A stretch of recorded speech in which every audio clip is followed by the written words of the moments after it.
Picture your boss asking you to do something small. Send an email you disagree with. Approve a request that feels wrong. You hesitate for a second. Then you do it anyway. You tell yourself it's not a big deal. But in 1961, a psychologist proved that this small moment of hesitation is the exact same mechanism that can make ordinary people do horrifying things. And the uncomfortable part isn't the people who obeyed.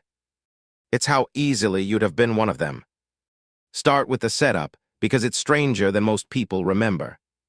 Psychologist Stanley Milgram placed an advertisement in a New Haven newspaper, asking for volunteers in a study on memory and learning.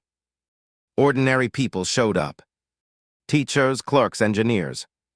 Nobody signed up thinking they were about to discover something disturbing about themselves. Here's what they walked into. Each volunteer was told they were the teacher in a learning experiment. Another person hidden in a separate room was the learner. The teacher's job was simple. Read out word pairs. If the learner got one wrong, the teacher delivered an electric shock, increasing the voltage with every mistake. The shock generator in front of them had labeled switches climbing from a mild 15 volts all the way up to a stark red zone marked danger, severe shock, ending in a switch simply labeled XXX. Except none of it was real. The learner was an actor. No shocks were ever delivered. The entire study wasn't actually about memory at all. It was about obedience. Specifically, how far an ordinary person would go if a calm authority figure in a lab coat, standing beside them, simply said, "Please continue." You'd assume most people would refuse once the fake screams started, once the actor pounded on the wall, once he went silent entirely, suggesting something terrible had happened. Milgram assumed the same thing. Before running the experiment, he asked psychiatrists to predict the results.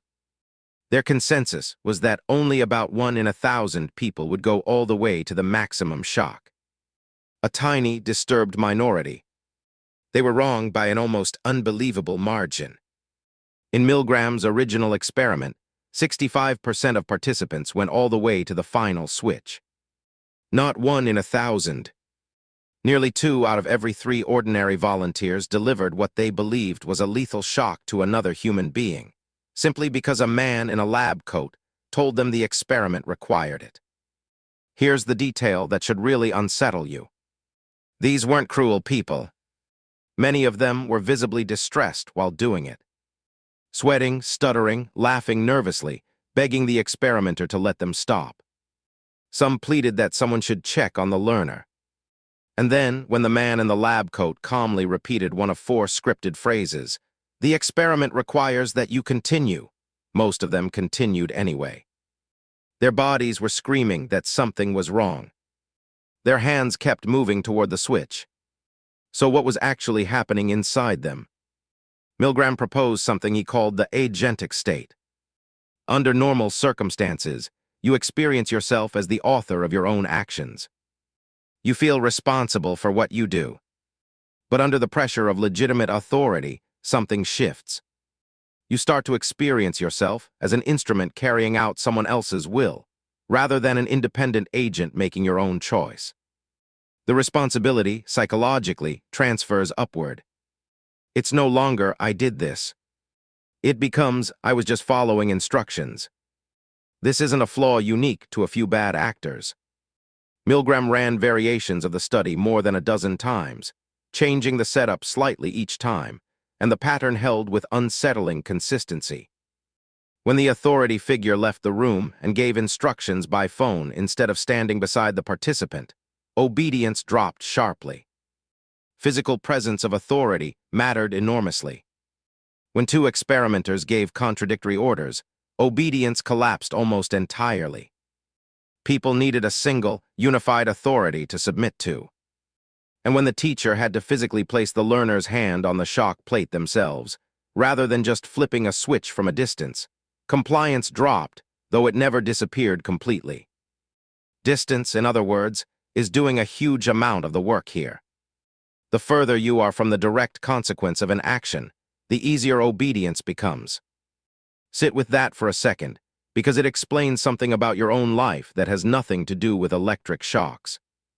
Social psychologist Herbert Kellman later expanded this idea, describing how bureaucratic distance, the layers of hierarchy between a decision and its consequence, makes it psychologically easier for people to carry out instructions they'd otherwise find troubling.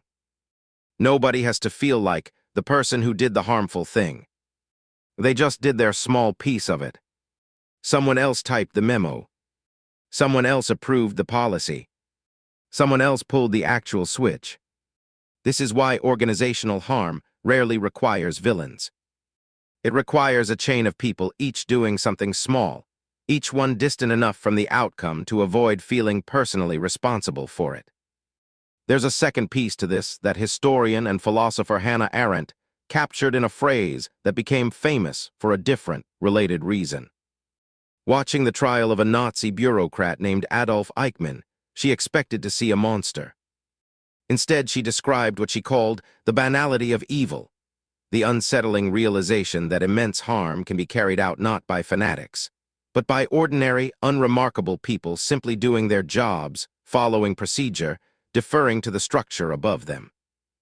Milgram's experiment, conducted in the same era, gave that idea an experimental backbone. It wasn't just a description of one historical trial. It was a demonstrable, repeatable psychological mechanism, sitting inside ordinary volunteers in a university basement in Connecticut. Now bring this back to you, in your very ordinary, non-laboratory life. You've almost certainly felt a small version of this. A manager asks you to bend a rule slightly. A group chat pressures you to go along with something you privately disagree with. A customer service policy forces you to say something to a customer that you know isn't quite fair to them. Each time there's a flicker of discomfort, and then a quiet mental shortcut. This isn't really my decision, I'm just doing what I'm told, someone above me made this call. That sentence is doing exactly what Milgram's participants were doing when they flipped the switch. It's shifting you from agent to instrument. The uncomfortable truth is that you don't need a lab coat and a shock generator to trigger this. You need three things Milgram's studies kept isolating. A perceived legitimate authority. Incremental steps, where each individual step feels only slightly worse than the last, never one giant leap. And distance from the direct human consequence of what you're doing. None of this means you're doomed to obey blindly. Milgram's own data shows that. Even in the original study, 35% refused to go all the way. And in every variation where authority was weakened, distance increased, or a fellow participant visibly refused first, obedience rates dropped. That last detail matters more than almost anything else in the whole body of research. When participants saw someone else in the room refuse to continue, their own obedience plummeted. One visible act of defiance was often enough to break the spell for everyone watching. Which means the fastest way to resist this pattern in your own life isn't some heroic internal willpower. It's proximity and visibility. Stay close to the actual consequences of your actions instead of letting distance numb you to them. And when something feels wrong, say so out loud in the room where other people can hear it. Milgram's data suggests that a single voice of dissent does more to break collective obedience than almost any other single factor tested. So think back to that small moment at the start. Your boss asking you to do something you disagreed with. The email, the approval, the quiet compliance. It probably felt like nothing. A minor professional inconvenience, forgotten by lunch. But now you know what was actually happening underneath it. The same psychological gears that moved a hand toward a switch labeled danger. Severe shock were quietly turning in you too, just calibrated to a much smaller voltage. The switch was never really about electricity. It was about the space between I did this and I was just following orders. And the next time you feel that familiar flicker of discomfort followed by quiet compliance, that's not a small, forgettable moment. That's the exact same mechanism, running at a lower voltage, waiting to see how far you'll let it climb.